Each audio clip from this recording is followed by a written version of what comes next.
Hola a todas, bienvenidas a Té con Sorité, el podcast del Club de Té, donde nos reunimos con amigas a conversar sobre feminismo y nuestras experiencias.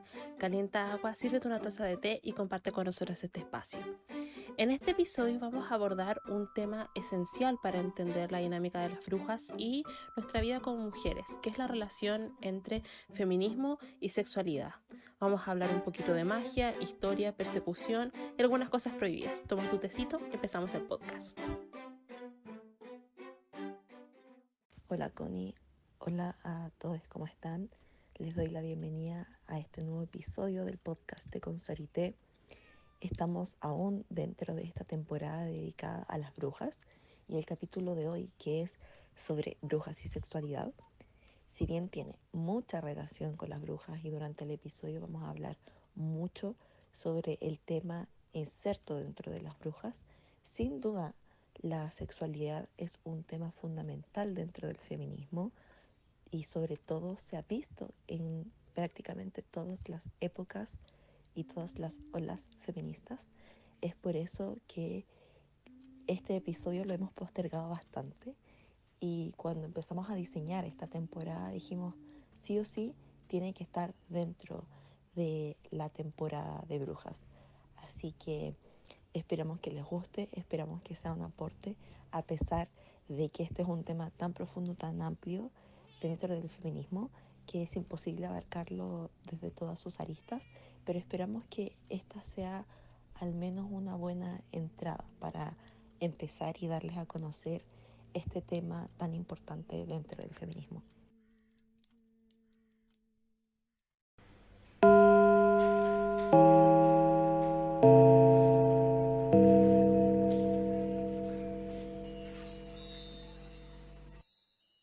Les damos la bienvenida a este nuevo episodio del podcast de Consorité, que está incluido dentro de nuestro ciclo de brujas. Hoy vamos a hablar sobre sexualidad y brujas. Es muy evidente el nexo que hay entre ambos temas, y es que incluso dentro desde la casa de brujas, o incluso antes, se relacionaba mucho la sexualidad, o más bien cuando las mujeres mostraban con mayor apertura hacia el público su sexualidad, que se las discriminara e incluso se las catalogara como brujas. Es por eso que vamos a partir hablando desde la sexualidad en la casa de brujas, ya que es el punto de partida a esta caricaturización o uno de los elementos que caricaturizan a la bruja como concepto y el entendimiento que se tiene de la bruja hasta la actualidad, especialmente cuando se habla de bruja como un adjetivo y también como un sustantivo que define a las mujeres. Las brujas, en la época de la caza de brujas, especialmente europea, eran mujeres, por lo general, de peores recursos, muchas veces mujeres que eran o pobres o ancianas, y también muchas veces eran mujeres que se dedicaban, no me gusta decir como la medicina, sino que más bien ayudar en la salud a la gente que vivía en sus comunidades. Pero indudablemente también empezó a estar de la mano con mujeres que eran abiertamente, no sé si decir necesariamente solo personas promiscuas o prostitutas, pero sí mujeres que tenían comportamientos que no iban con la etiqueta propia de esa época. Recordemos que en la Edad Media y en la Edad Moderna existía una etiqueta muy restringida. En la clase más baja, en la clase pobre, la clase campesina, no era tan restrictiva como en las clases altas, pero sí sucedía. Es por eso que cada mujer que mostraba su sexualidad de forma más abierta era muy señalada. Y recordemos que en la casa de brujas era muy importante la reputación que tuvieran las personas, especialmente las mujeres, para que después esta pudiera llegar a ser eventualmente señalada o acusada como bruja. Recordemos que en la mayoría de las ocasiones quienes decían que eran brujas eran sus vecinos, personas que convivían con ellos, incluso familiares. Entonces, inevitablemente, muchas de las mujeres que mostraban su sexualidad de manera más abierta eran acusadas de brujas.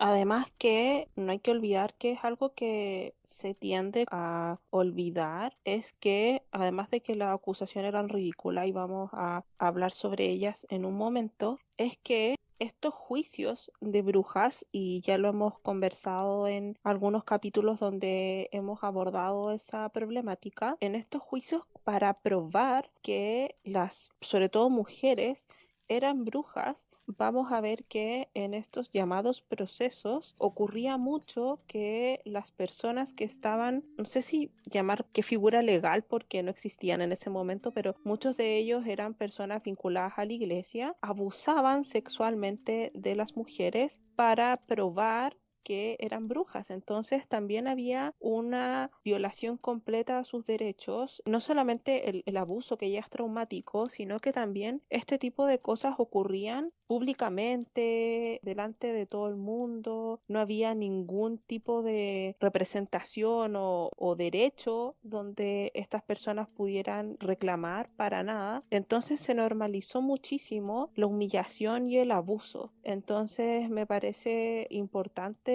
destacar ese elemento. Además que, pasando al elemento que decíamos de la ridiculez, es que vamos a ver que a menudo se decía que las brujas estaban poseídas por el diablo, tenían vínculos con el diablo. Entonces vamos a ver que se les culpaba, pese a que, como decía Cata, tenían un rol en la comunidad muy importante, como, no sé si llamarlas sanadoras o curanderas, y además de elementos que son súper importantes en este capítulo porque ellas ayudaban con lo que podríamos llamar como métodos anticonceptivos.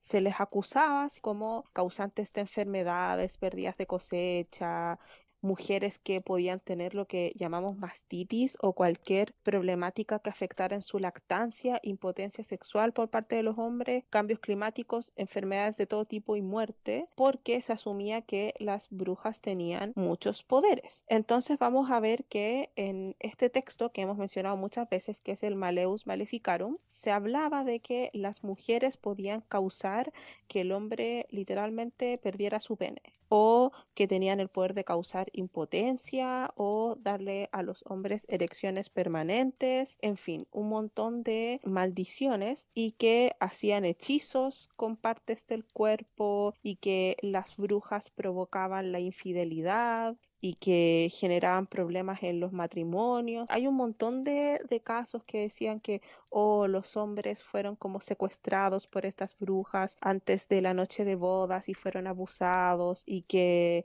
controlaban los cuerpos de los hombres. Es como la excusa de hace Sí, poco de los ovnis, como el esposo de la oh, Pati verdad. Maldonado.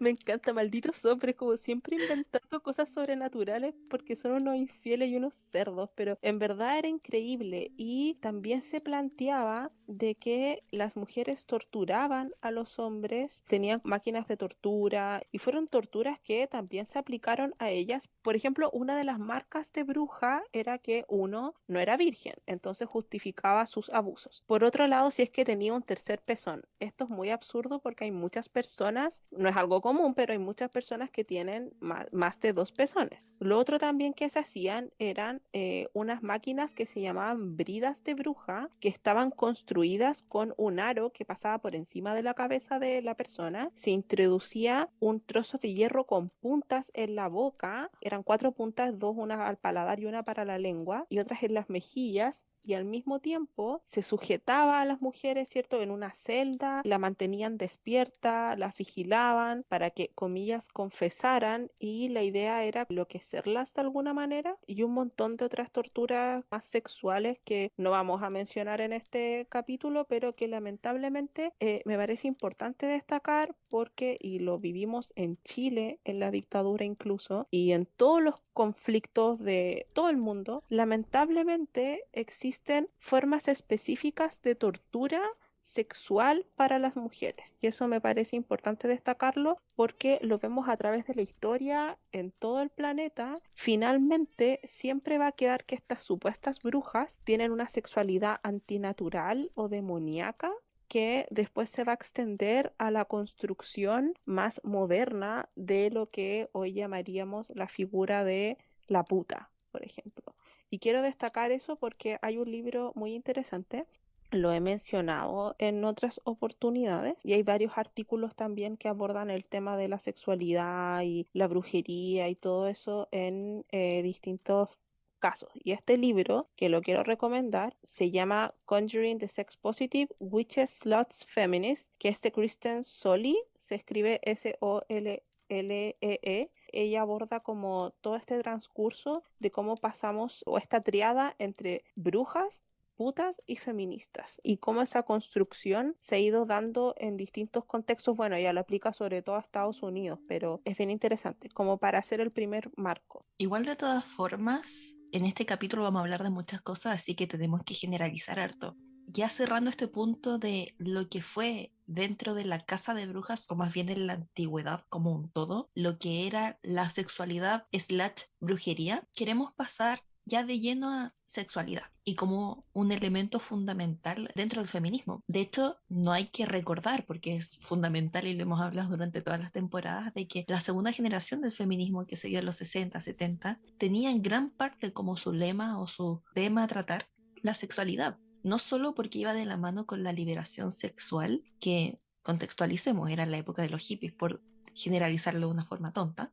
sino que también porque se estaba hablando de el tema del aborto, por ejemplo. Entonces la sexualidad siempre va de la mano a casos como esto, la liberación, el tema de cómo tu cuerpo pasa a ser un elemento al servicio de la sociedad, porque en general en la historia siempre se ha visto a la mujer solo como un mero instrumento de tener hijos para la sociedad, y también la sexualidad se ve como una forma de subyagar a la sociedad también. O sea, en todas las guerras siempre se utilizó el rapto, la violación e incluso la apropiación, como decían, de las mujeres como método de humillación hacia los otros hombres a quienes se raptaban las mujeres, por ejemplo. Sí, es como algo muy común y siempre está el tema de la humillación. Como hemos hablado en otros episodios, el surgimiento de las witch, por supuesto, es algo performativo y un fenómeno particular y que hoy día también se empezó a rearticular, pero por algo hay una conexión cuando se genera o nacen las witch en 1968 para Halloween, que vuelven a reaparecer con la elección de Trump y toda esta ola de declaraciones y un clima misógino, machista, violento. Vemos también lo que pasó hace poco en Texas, ¿cierto? Y estos procesos regresivos en cuanto a los derechos de las mujeres, porque precisamente como decía la Cata, la segunda ola, no es que antes no existieran, porque el tema de los derechos reproductivos o más bien la planificación familiar ya se encontraban en la primera ola. Es la primera vez donde las mujeres se conciben como una clase sexual, que me parece súper importante. Entonces van a aparecer como ejes centrales el tema de la violación, los derechos reproductivos, la violencia doméstica, la seguridad en el lugar de trabajo, que tiene que ver con el acoso en el lugar de trabajo, ¿cierto? Van a estar en el primer plano del movimiento. También la idea de reformar a nivel cultural la imagen negativa e inferior de las mujeres para una más realista. Está el tema de el cuerpo. Bien, no olvidemos todo esto del Miss America, que siempre lo abordamos, ¿cierto? El impacto que había tenido décadas antes el segundo sexo, la mística femenina, aunque Betty Friedan es una persona muy cuestionable, pero su texto también marca como el inicio de la segunda ola, ¿cierto? Y vamos a ver que como esta ola se enmarca sobre todo en Estados Unidos, vamos a ver elementos fundamentales para eso. O sea, en 1961 se aprueba, ¿cierto?, por la Administración de Alimentos y Medicamentos en Estados Unidos, la píldora anticonceptiva oral, que fue revolucionaria porque permite a las mujeres de forma accesible poder controlar su natalidad, les da mayor independencia, más allá de las consecuencias que eso pueda tener, y hay distintas opiniones respecto a la píldora, pero sí es una revolución feminista importante. Y vamos a ver que incluso, como ya en ese momento estaba la administración de John Kennedy, se estableció la Comisión Presidencial sobre la Condición de la Mujer, que fue presidida por la ex primera dama Eleanor Roosevelt, que también siempre hablamos de ella, y allí se empiezan a generar distintos informes y ya se empieza a hablar de la licencia de maternidad remunerada, que es lo que conocemos aquí como el postnatal, el cuidado de las niñas para ayudar a las mujeres. También empiezan a darse manifestaciones, protestas cada vez más masivas. Incluso es bien interesante porque como en Estados Unidos está muy fuerte, bueno, en todo el mundo, pero ahí se sentía más lo de la Guerra Fría y lo de la carrera armamentística nuclear, había mucha preocupación, por ejemplo, de las mujeres por la leche contaminada, la leche que se le da a las niñas, como la que compran en el supermercado, y cómo pruebas nucleares o cualquier cosa podía afectar su propia lactancia. Entonces es muy interesante cómo en todo ese contexto, cómo la figura de la bruja siempre va a estar presente como un ícono, porque es llamativo. Porque siempre hablamos esto de la bruja del mago de Oz, que claramente ese tipo como de bruja verde, media anciana, no muy agraciada, no tiene como ninguna apelación sexual y no pensaríamos que esa bruja tendría como una vida sexual, no sé, como muy libre. Y es interesante porque ahí se le quita como todos esos elementos que son muy propios del origen de la casa de las brujas y del imaginario de las brujas. Bien, y es bien interesante porque vamos a ver que gracias a esa segunda ola, se lograron muchas cosas y son elementos que en Chile al menos todavía estamos muy atrás. Por ejemplo, en 1993 se implementó la ley que prohíbe la violación conyugal en todos los estados. También ya antes se había aprobado leyes para que las academias militares aceptaran a mujeres, un montón de cosas, y aquí vemos que todavía hay luchas por el tema de la píldora del día después, por el aborto en todas las causales, por lograr justicia respecto a casos de violencia de todo tipo en relaciones de pareja. Entonces es bien interesante y también quería recomendar otro libro que es bien fundacional de esa ola de 1969, que es de Kate Millett,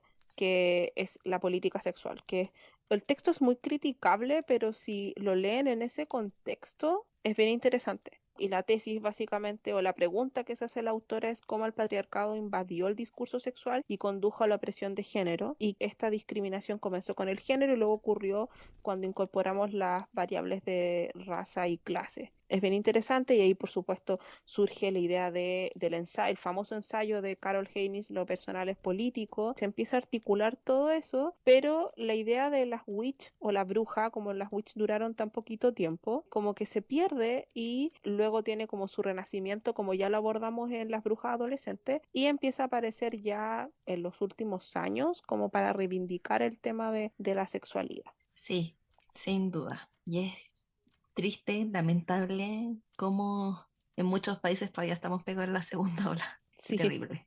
Algo que es obviamente muy directo dentro de todas estas políticas sexuales, si es que pudiéramos decirlo de cierta forma, como lo es el aborto, el tema de las pastillas anticonceptivas y temas similares, están muy de la mano con el tema de la obstetricia y la ginecología. O sea, obviamente estos temas políticos son políticas públicas sobre la ginecología. Y es súper lamentable porque al final se puede ver cómo, por un lado, dentro de los gobernadores hay un recelo muy grande al tema de como pseudo liberación sexual, pero también por otro lado, aquellos profesionales que deberían ayudar a las mujeres como son ginecólogos, ginecólogas o obstetricias, obstetricios, no lo hacen. O sea, la violencia ginecológica es sumamente extendida hasta el día de hoy y es súper lamentable porque al final se vive una discriminación y una presión incluso desde aquellos que deberían ayudar. Por ejemplo, el cuestionamiento constante a cuando las mujeres quieren esterilizarse, Ujú. el tema de la objeción de conciencia, por ejemplo, o sea, no importa si es que hay una ley. Muchos médicos se justifican en la objeción de conciencia para no dar pastillas, para no abortar. Es súper lamentable.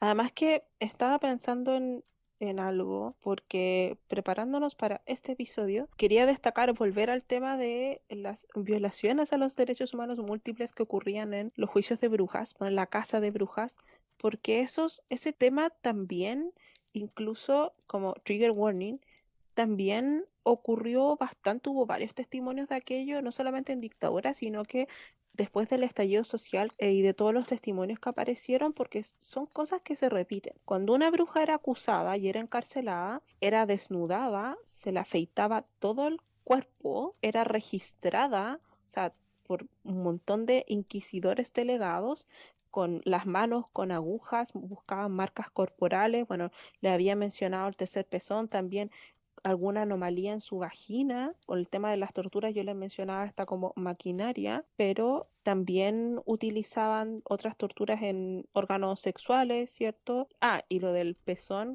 ¿Por qué se busca el tercer pezón? era muy estúpido. Se decía que el tercer pezón, o sea, los pezones se supone que era para alimentar a los bebés y el tercer pezón era para alimentar a los demonios. O sea, ese nivel de estupidez. Y vamos a ver que aparecen sujetos que son demonólogos dedicados a los demonios, como creían que las mujeres eran, comillas, el sexo más débil y que estaban gobernadas por sus deseos carnales y eran más propensas a las tentaciones del diablo, y que todo estaba regido por la lujuria carnal y que eran insaciables estos demonios. Lo que se hacía era implementar distintas prácticas, como decía la Cata, médicas, que después van a evolucionar a lo que es la psiquiatría y las leyes también, para coaccionar a las mujeres para que solamente se dedicaran a los roles de género establecidos como el cuidado, el matrimonio, la maternidad, ¿cierto? Y cualquier cosa que se considera desviación sexual, como ya no había casa de brujas, empezaron todas estas clínicas que lo vamos a abordar en otro episodio para abordar temas como de histeria y de cualquier tipo, comillas, de disfusión sexual. Y este tipo de cosas sentó las bases finalmente para, o sea, ya no existían hogueras ni las quemaban, pero se empezaron a construir sistemas legales auspiciados por los estados para regular la sexualidad de las mujeres, porque se trataba de economía y poder, que es lo que dice Silvia Federici en su libro. Era terrible. Es bien estúpido porque se decía que la escoba era como una especie de falo con lubricantes alucinógenos que hacía que las brujas volaran. No sé, esto es tan imbécil, pero cuando uno escucha o ve discursos de autoridades muy conservadoras, ve que los argumentos todavía son muy absurdos. O sea, no hemos evolucionado nada como sociedad. Lo que me llama mucho la atención es que históricamente ha existido una obsesión por la sexualidad de las mujeres. Y eso va a derivar en la obsesión por la impotencia masculina, incluso prácticas de infanticidios, infanticidio femenino. O sea, la casa de brujas, y eso es a lo que vamos, todavía existe hoy con otras formas, porque siempre va a existir esta amenaza de una mujer que sea segura, que tenga resuelta como su vida, que tenga claras sus ideas, que disfrute de su cuerpo, de su sexualidad, que se reproducen fuera de la estructura familiar autorizada o que no se reproducen en lo absoluto. Entonces es súper llamativo porque finalmente, y en esto, por eso siempre repito el tema de Silvia Federici, porque está el tema de la mujer con su, comillas, capacidad reproductiva y que su sexualidad es funcionar al Estado y para el capital. Por eso la amo, porque la idea es producir nuevos trabajadores, nuevos esclavos, nuevos obreros. Y cuando empiezan las crisis de natalidad, que eso lo podemos ver en múltiples países desarrollados o en que están en lo que se llama la trampa del desarrollo, en ese sentido Chile también está en eso, y empieza esta preocupación porque las estructuras demográficas no funcionan, hay un envejecimiento poblacional y no nacen bebés. ¿A quiénes se le echa la culpa? A las mujeres, siempre. O hombres, comillas, con masculinidad frágil. Y eso también lo abordamos en su momento cuando vimos feminismos en Asia Oriental. O sea, siempre va a estar el tema de el del control de la reproducción, de cómo se elaboran los discursos, discursos de odio. O sea, qué pasa con la sexualidad, porque también estamos hablando de un marco cis heterosexual, porque se abordaba que la bruja, y eso también está en este texto del Maleus Maleficarum, que las brujas impedían poder de la procreación, que las brujas hacían abortos, que ofrecían al diablo los bebés recién nacidos. Y ahí empieza esta demonización del aborto. Y si ustedes ven los discursos de múltiples personas cuando se hacen estas discusiones legislativas de otro tipo, este tipo de asuntos siempre van a aparecer y vamos a ver papas durante cientos de años diciendo el mismo tipo de cosas, de acusar básicamente a las mujeres de todo lo malo que existe en la sociedad. Ahora tú puedes quizás contextualizar un poco más el argumento típico de que aborto igual homicidio, Mm, pero hasta hace 100, 200 años atrás, bueno, 100 es poco, pero 200 años atrás, se mataban todo el mundo y la iglesia era una de las instituciones que más mataba. ujú. Entonces, si ese es el único argumento que hasta el día de hoy solo pueden utilizar de manera pública, imagínense, antes ni siquiera ese lo usaban, siempre fue manipulación. De hecho, aquí ya saliendo un poco de la iglesia, pero piensen en que siempre dentro del fascismo o totalitarismo, o en realidad cualquier dominación política fuerte, especialmente masculina, una de las señales que hay fuerte es el control y la represión contra de la sexualidad. Ujú. Es un tema muy, muy recurrente,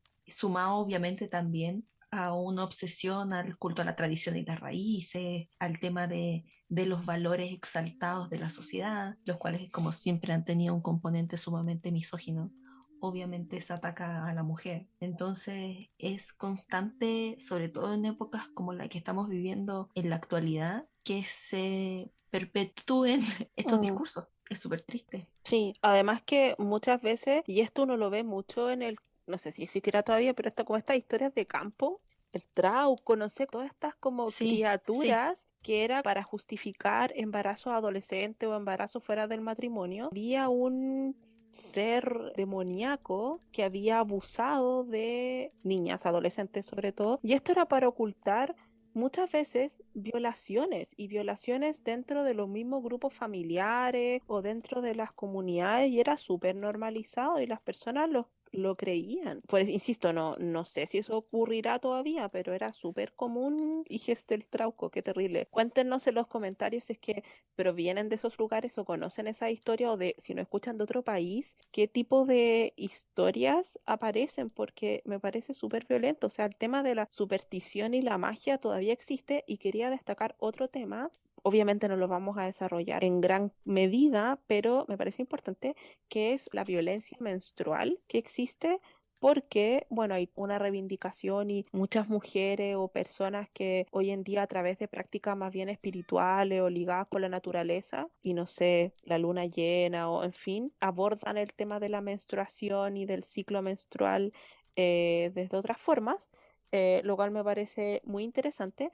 Pero no olvidemos que además del impuesto rosa que se llama, que es que los productos de higiene menstrual, no me gusta más lo de higiene, pero bueno, saben a lo que me refiero, tienen un precio mayor que productos como en general y hay una división entre productos femeninos y masculinos cuando lo único diferente es el color o por aromas o lo que ejemplo, sea. Sí. sí, un ejemplo práctico para que sea súper evidente. Cuando vayan al supermercado, miren las rasuradoras, como Mm, las máquinas de afeitar. Miren la diferencia de precio entre la rosada y la no rosada, sí, lo cual es absurdo. más terrible aún considerando de que las que son para hombres, entre comillas, es decir, las no rosadas, tienen tecnología distinta a la de las mujeres. O sea, las de las mujeres son aún más básicas Mm, y aún así son más caras. Y esto claro, es un fenómeno económico estudiado, o sea, sí. en toda clase de economía te lo van a decir. O sea, es algo que está mega comprobado. Claro, y hay muchos países que incluso en Chile también está ese proyecto de eliminar ese impuesto. Y a lo que voy, que eso es lo que podemos ver en nuestra realidad, pero en muchos otros lugares del mundo todavía las mujeres y personas menstruantes son castigadas, excluidas de su comunidad, además que no tienen acceso a ningún producto, lo cual es un peligro gigantesco para su salud sexual y reproductiva, por el tema de infecciones, etcétera. No pueden salir a la calle, las niñas no pueden ir a la escuela, tienen una especie de baños especiales. Bueno, hay un post en el blog del club sobre eso que pueden revisar porque en muchos lugares se asocia a la menstruación con brujería. Y es terrible porque ya para las mujeres y personas menstruantes, la menstruación te coloca en una posición súper vulnerable, que es algo que no puedes controlar, y son discriminadas, violentadas y excluidas y traumatizadas por eso. Bueno, y hay otras dinámicas mucho más violentas que se podrían relacionar con esto, como la mutilación genital y otras prácticas que siempre van centradas en la sexualidad. Y probablemente hay un elemento de creencia, superstición, que, claro, por supuesto no queremos ofender culturas y prácticas globales, pero me parece que en este sentido tiene que ver con temas de derechos humanos y que si bien lo que más conocemos son las casas de bruja y los juicios en Europa occidental principalmente y Estados Unidos, se extiende por muchos lugares. En todo el mundo podemos encontrar algún caso que tenga que ver con persecuciones de personas, sobre todo de mujeres, por asuntos de brujería. Y vemos que históricamente la casa de bruja nos ha quitado nuestros cuerpos, nuestro poder, nuestras vidas. Y finalmente es lo que temen los hombres y las personas poderosas, o sea, que seamos todo lo que ellos temen. Al final es como, no sé, suena un poco cliché, pero me encanta esa frase como que todas somos brujas, porque en realidad todas tenemos ese potencial. Y al final es un mecanismo de control. Yo siempre he tenido esta teoría, lo cual es bastante básica, pero me sorprende que nunca lo expliquen. ¿Ustedes alguna vez han preguntado por qué en prácticamente todas las sociedades a lo largo de toda la historia siempre ha sido la mujer la cual ha sido vista como ciudadano de segundo orden? En gran parte es, en mi teoría, porque esa visión de persona débil en comparación al hombre es porque el tema reproductivo, tanto cuando estás menstruando como cuando también estás embarazada, es un tema que biológicamente te pone en una situación de salud muy vulnerable. Mm. O sea, ahora en la actualidad es súper complejo que nosotros y nosotras nos podamos figurar el cómo es, pero yo creo que todos han tenido la experiencia de ver o conocer a alguien que una mujer que en un embarazo no se tomó las pastillas de, no sé, por ejemplo, suplementos vitamínicos, ese tipo de cosas.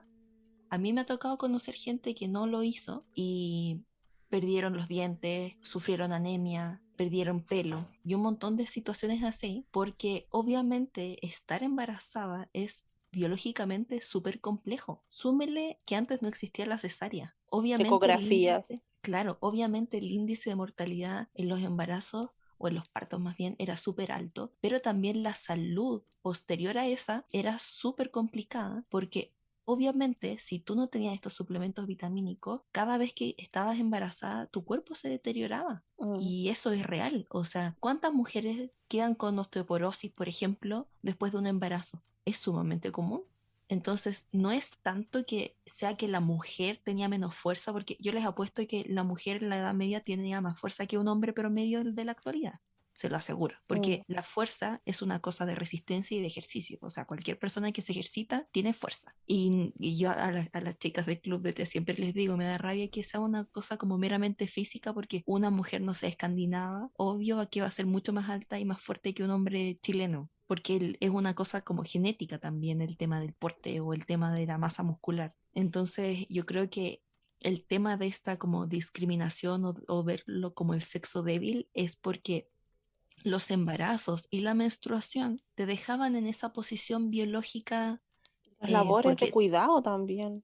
sí, claro, sí, que ahí pasamos al otro tema, que es peor aún porque ni Mala siquiera es algo que se alimentación. pueda controlar, porque por último lo otro es como, pucha, hasta el día de hoy tú vas a ver a muchas mujeres que de verdad les imposibilitan la menstruación, por ejemplo. Y por eso es tan bueno que haya un avance en la medicina, porque no tendría por qué ser un problema, y aún así vemos cómo hay violencia obstetricia, pero si ya pasamos al otro elemento social, lo hace mil veces peor porque es una designación impuesta. Qué Mm. terrible.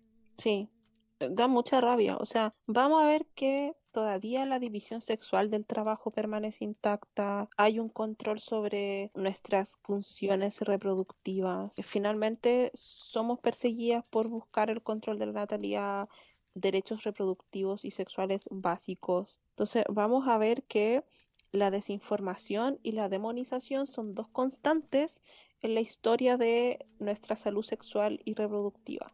Vamos a ver que, claro, espero que haya gente que no crea que nuestros cuerpos pueden ser como hechizados o dominados por el demonio, pero está el tema de la menstruación, está el tema de, claro, ya no se exterminan a brujas que eran parteras, pero sí hay una persecución para tener una interrupción del embarazo accesible, digna, gratuita, en condiciones seguras. Todavía eso existe, o sea, vamos a ver que, como tú decías, hay unos tremendos avances científicos, sociales, pero todavía esta figura del inquisidor, de los cazadores de brujas, existen.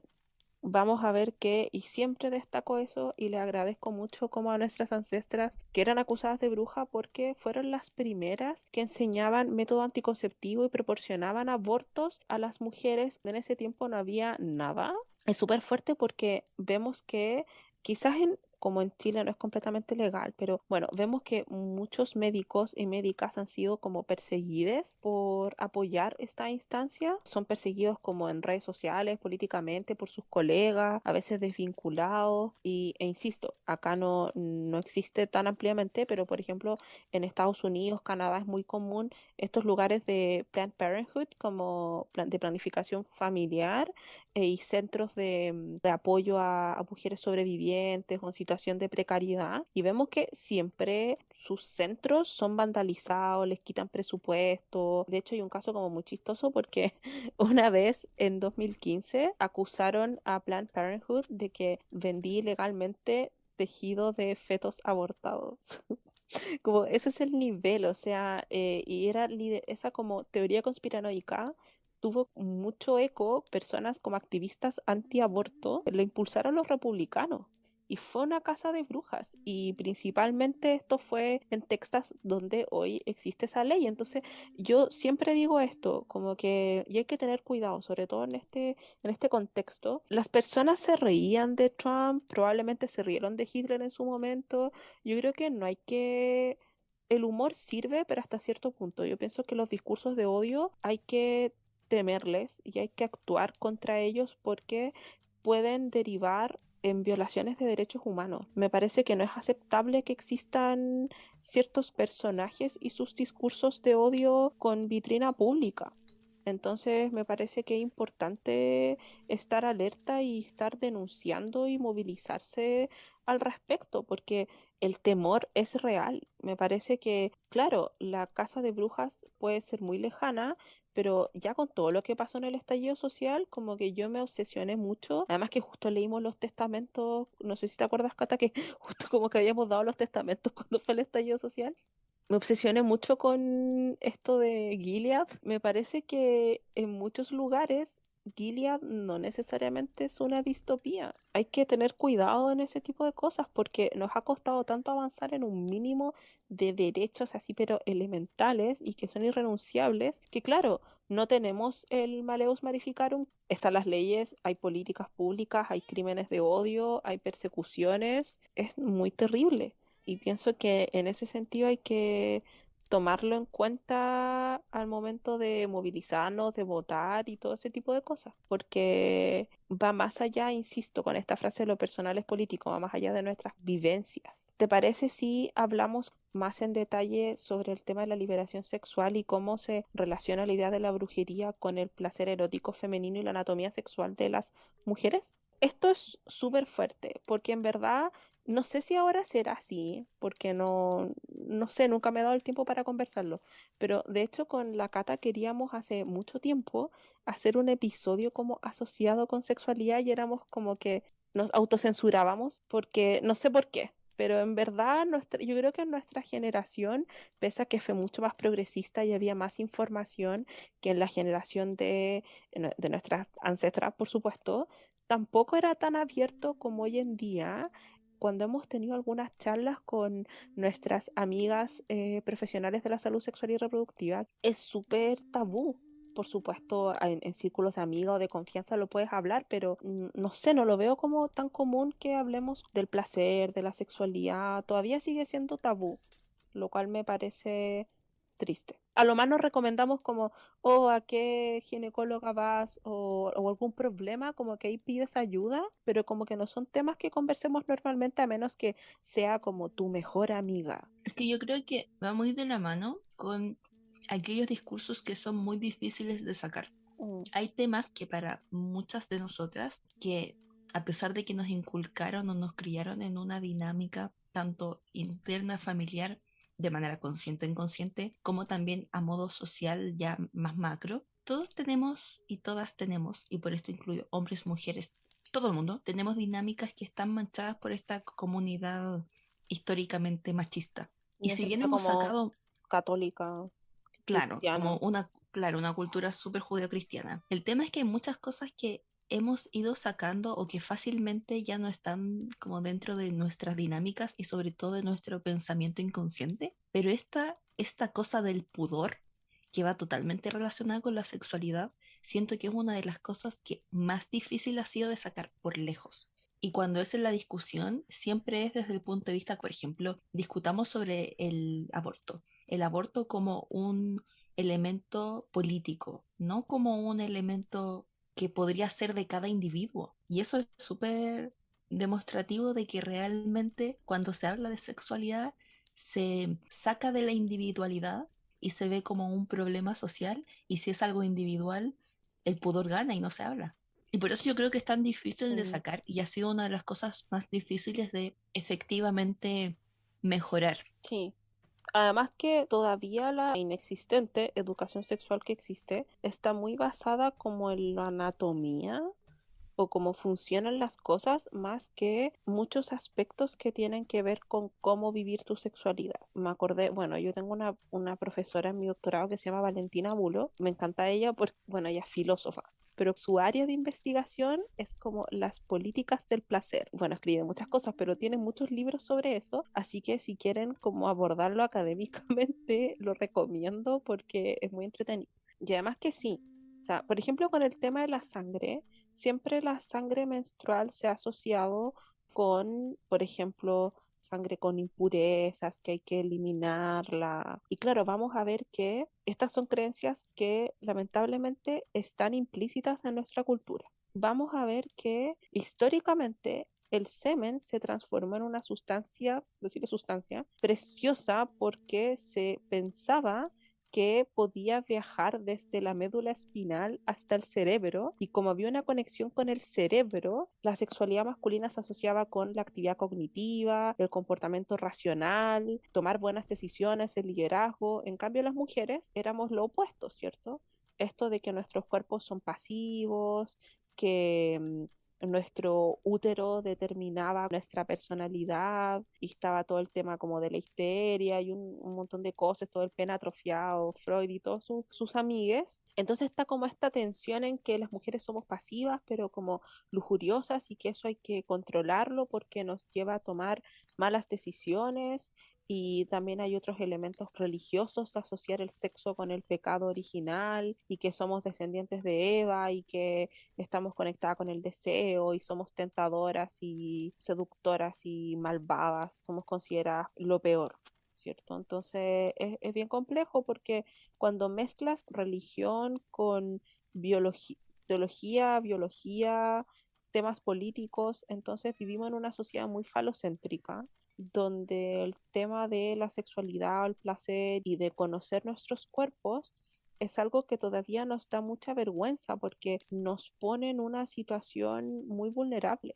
O sea, siempre las mujeres tenemos que estar creando muros sobre nosotras para no ser violentadas y no ser como juzgadas. Entonces, por eso genera una reacción, ya sea positiva o negativa, cuando vemos a otras personas que disfrutan su sexualidad, y eso lo vemos como en iconos de la cultura pop, no sé, estoy pensando como en Cher, Madonna y otras, a hasta activistas u otras personas que tienen como un gran impacto en nuestra cultura o en nuestra forma de ver las situaciones, porque finalmente esto es súper grave y lo conversamos también con nuestras amigas en este tipo de instancias, porque esa ignorancia, que es un instrumento, es súper negativa porque no solamente lleva a la violencia ginecológica y obstétrica, como mencionaba Cata, sino que pone en riesgo literalmente nuestras vidas, porque no conocemos nuestro cuerpo, no sabemos si hay algo que está funcionando mal, asumimos que nuestra vida está hecha para el dolor. No sé si vieron Fleabag, la vi hace poco, y hay como una parte donde Fleabag conversa con esta señora que era como muy exitosa y ganó un premio, y habla de la sexualidad, y ella dice como que las mujeres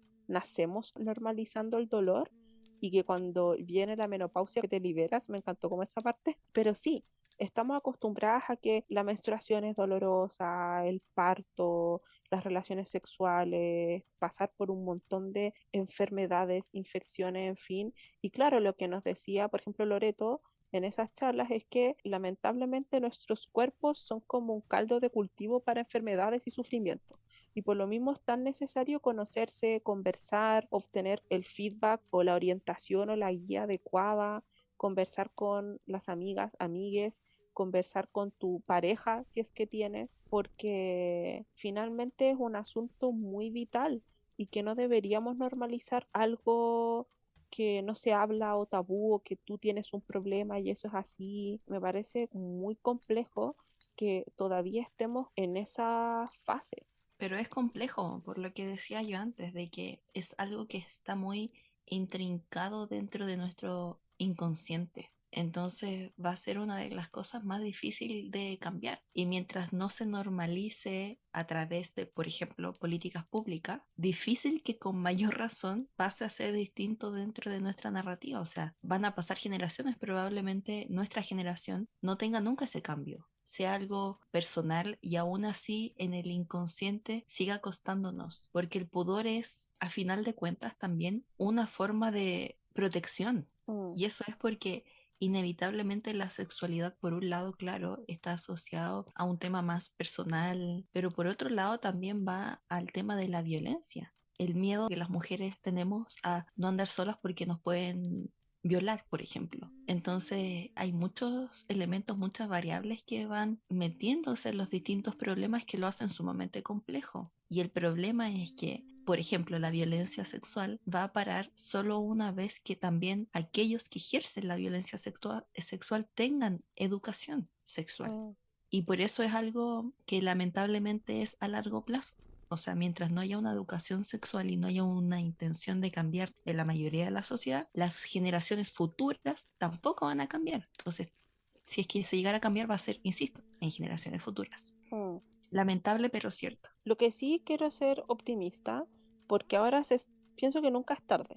Lo bueno es que ahora ya se está hablando mucho más sobre el tema de, como dices tú, la importancia de la educación, el tema del consentimiento. Yo creo que el tema del Me Too, la gente lo critica mucho, pero yo pienso que es súper poderoso porque pienso que cada sociedad ha tenido su forma de sistematizar o adaptar y vivir su Me Too porque Mm. hablan de su experiencia y cuando ves a otras personas contando su experiencia dicen, oh, a mí también me pasó o voy a solucionarlo de otra manera. Sí, es verdad. Igual yo creo que va a haber un cambio. Ya está sucediendo un cambio, sobre todo en las generaciones más jóvenes. Pero esta reacción constante de las generaciones mayores o de las generaciones, o sea, de las personas más conservadoras, va a hacer que sea difícil de haber un cambio importante, porque no podemos esperar que todo el mundo piense como nosotros, como nosotras, pero sí es importante que se logren hacer, por ejemplo, cambios en las políticas públicas.